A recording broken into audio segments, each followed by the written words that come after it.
The contractor begins by showing a man named James Harper, a member of the Army's Special Military Forces. James lives happily with his wife, Brian Harper, and has a son who is currently 8 years old who he loves very much. Recently, James has been rehabilitating and recovering from treating his knee, severely injured when he was fighting in Afghanistan. A few days later, James was called by military leaders only to find that he was honorably discharged on medical grounds. Not only that, but he will not receive any severance pay on the pretext that all the money has been used to pay for medical treatment, the money he has been undergoing so far. Although James found it hard to leave the military, he couldn't do much to keep the job. After James got home, he told his wife that he had lost his job and received no severance pay. He looked confused because he didn't have enough savings to support them for the next few months while they had a lot of bills to pay. But Brian tries to calm him down, reassuring him that everything will be fine and they will find a solution together. That night, when James was repairing the roof of the house, Brian told him that his best friend, Mason, had died as a result of ending his own life. Mason was James's best friend in the military unit who had also been laid off like James a few months earlier. Brian became very worried and was afraid that James would do the same, but he immediately hugged her and assured her that he would never leave his own family, especially during difficult times like this. The next day, when James attended Mason's funeral, a man named Mike approached him. It turns out that Mike is James' former superior in the Special Forces military unit, but he left the military after he was fired for the same reasons as James. However, their relationship is still good, so Mike invites James to have dinner with his family. Moreover, they had not seen each other for quite a while after Mike moved to a new place. In the evening, James came to Mike's house to attend a dinner invitation while sharing stories about their respective lives. After dinner, Mike and James watched a football game while talking. In that conversation, Mike shared that he works in a private company with higher pay. Hearing this, James asked him for help so that he was allowed to join him in the company because, at this time, James still had not found a new job. Moreover, in the last few days, he was notified to immediately pay bills and other household expenses. The next day, Mike brought James with the boss of the organization where he worked, named Rusty. Before hiring James, Rusty told him that most of the missions of this job were quite dangerous and had a very high risk. With his current financial condition, James had no choice but to take the job and accept all the possible risks. From the conversation between Rusty and James, it is known that Rusty used to be a member of the military like James, but he decided to leave and build his own company. He also said that all missions from his company received permission and direct support from the government so that James did not have to worry about being arrested and carrying out the mission later. After James officially joined, Rusty gave him his first mission, to go to Berlin for a few weeks to spy on someone. After returning home, James informed Brian that he had found a new job that paid quite well, but the job required him to go abroad for about 2 weeks, and she was forced to agree. The next day, James went to Berlin by plane and stayed in a hotel that had been accommodated by Mike. A few hours after arriving at the hotel, a woman named Katia entered James' room and introduced herself as one of Rusty's men. There, she orders James to spy on a biological scientist named Solemn, who is known to have cooperated with terrorist organizations to develop biological weapons. In the evening, after preparing all the equipment needed, James immediately went to do his first mission. He documents all of Solemn's activities at home and in the laboratory where Solemn conducts research. After tracking Solemn's movements and gathering all the information needed for days, James got a message from Katia to go to the base. After arriving at the headquarters, James met with Mike, Katia, and one of the other colleagues named Bobby. Mike explains that Solemn is developing a highly lethal biological weapon to sell to major terrorist groups.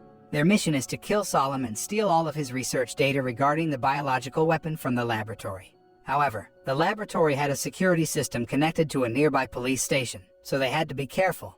As a backup plan in case they were surrounded by the Berlin police, they could run into the forest and through the river tunnels. That night, they prepared all the equipment and weapons they needed before finally leaving for their destination together. After arriving at the location, James and the team began to sneak and knock down the guards one by one, so they could break into the laboratory building. After checking the rooms, they finally found Solemn and immediately threatened him to hand over all his research data. Mike then orders Bobby to transfer all the data to their computer while James is assigned to kill Solemn. Hearing this, Solemn kept begging James not to kill him because he was just a scientist trying to save the lives of millions of people through his research. He also asked James to help secure a copy of his research data in a bank vault that only his wife could open.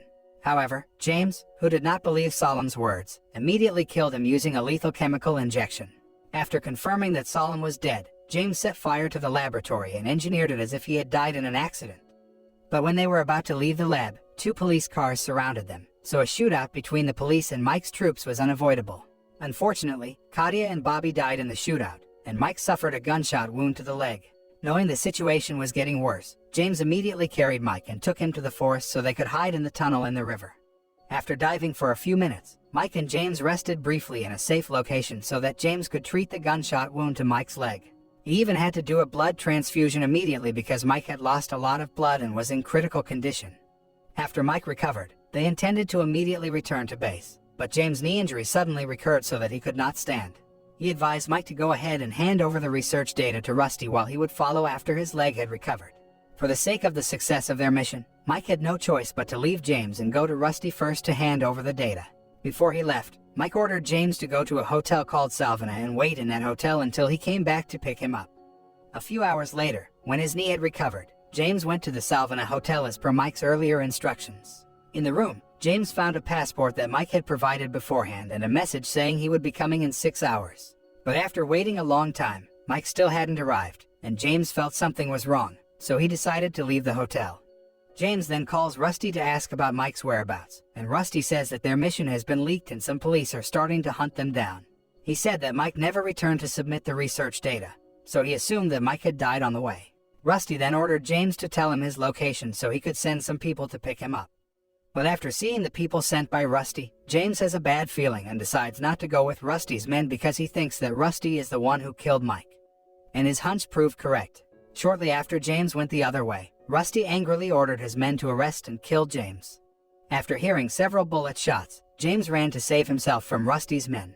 After a fierce chase, he escaped under the bridge aisle and brought down 2 of Rusty's men. Before the man died, James had time to ask who had sent them and found that Rusty had sent them to kill him upon pickup. James then sent a short message to Rusty through the man's cell phone so that Rusty thought he was dead. After a long and tiring journey, James rested in the underground station while thinking about his next plan. At that moment, he suddenly remembered Solom's words calmly, the copy of the research data he had hidden in the bank vault. The next day, James came to Solom's house and asked Solom's wife to take a copy of the research data in the bank. At first, Solom's wife refused James' request, but after he threatened to harm her son, she had no choice but to obey his orders. They went to retrieve the data from the bank vault, and then Solom's wife handed the data to James. After getting the data, James immediately went to check what research was done by Solom. After opening the data, he seemed surprised that Solom was just an ordinary scientist. The latter was developing a vaccine formulation to deal with a deadly virus sweeping the world. He intends to distribute the vaccine free of charge to everyone in need, but some parties plan to snatch the vaccine formulation from him to enrich themselves and for their personal gain. After learning this information, James decided to return to America using the passport that had been given by Mike earlier. Arriving in America, James goes to Mike's house to tell Mike's wife that her husband has died. But unexpectedly, it turns out that Mike is still alive, making James think that he has conspired with Rusty to kill him. The next morning, James secretly follows Mike from behind to find out what his real plans are. But apparently, Mike realized this, so he immediately ambushed the people who had been following him all day. When he found out it was James, Mike looked surprised because he got news from Rusty that James had died on a previous mission. And that's why Mike didn't pick him up at the hotel as promised and went to America alone. He never intended to betray James, which meant Rusty was the one who had toyed with them both. On the other hand, James almost kills Mike, who has lied to him about the main purpose of this mission and about the research carried out by Solom. Mike then advises James not to return home because if Rusty finds out that he is alive, his family will be in danger. Hearing that, James decided to kill Rusty and his men because it was the only way to solve all this. Mike, who feels guilty about James, intends to help him in raiding Rusty's place. That evening, Mike pretends to want to see Rusty, while James will sneak into Rusty's house through the back door. James and Mike started shooting all of Rusty's men one by one until a fierce shootout ensued. After all of Rusty's men were removed, Mike and Rusty shot each other until they both died. After that, James walked over to Rusty, who was already dying, and punched him in the head without saying a word. After their plan was completed, James rushed to take Mike to the hospital and saved him, but he died on the way due to severe injuries. The following day, James burned Mike in his car to eliminate the trail before he finally returned to his house to meet his family. After reuniting with his family, James intends to take his wife and his son to leave America and start a new life. The moral that can be learned from this movie is, never to betray those who sacrificed a lot for us.